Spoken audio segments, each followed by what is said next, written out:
Grew up, Pango became a great hunter.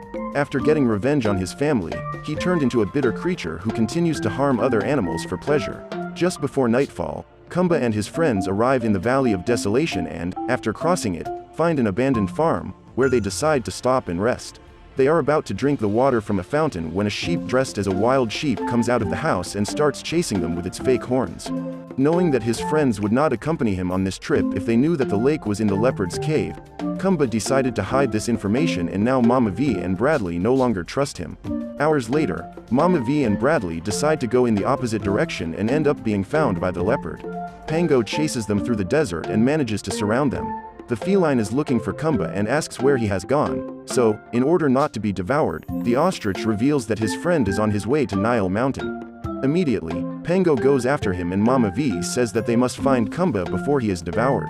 After a few days of walking, the zebras come across some clouds and are relieved to learn that a storm is approaching.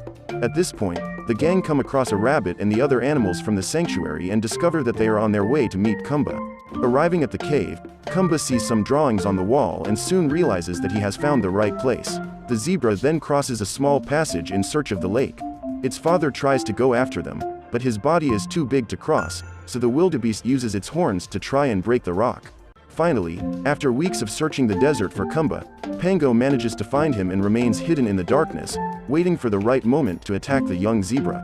While walking through the cave, Khumba comes across the magical lake and feels that all his efforts to cross the Karoo Desert have paid off.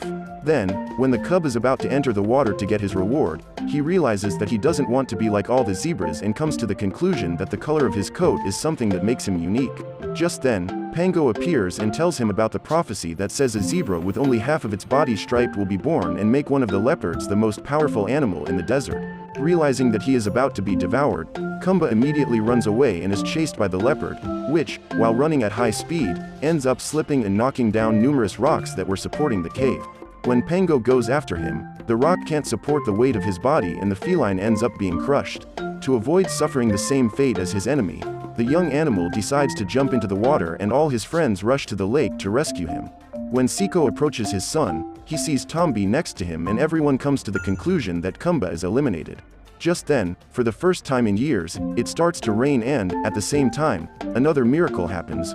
Khumba starts breathing again. Relieved, everyone celebrates the young man's life and Tombi runs to hug him.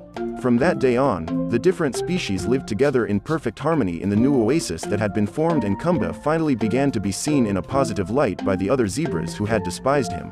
After all this traveling, this group of survivors discovers that the differences between them are precisely what make them stronger.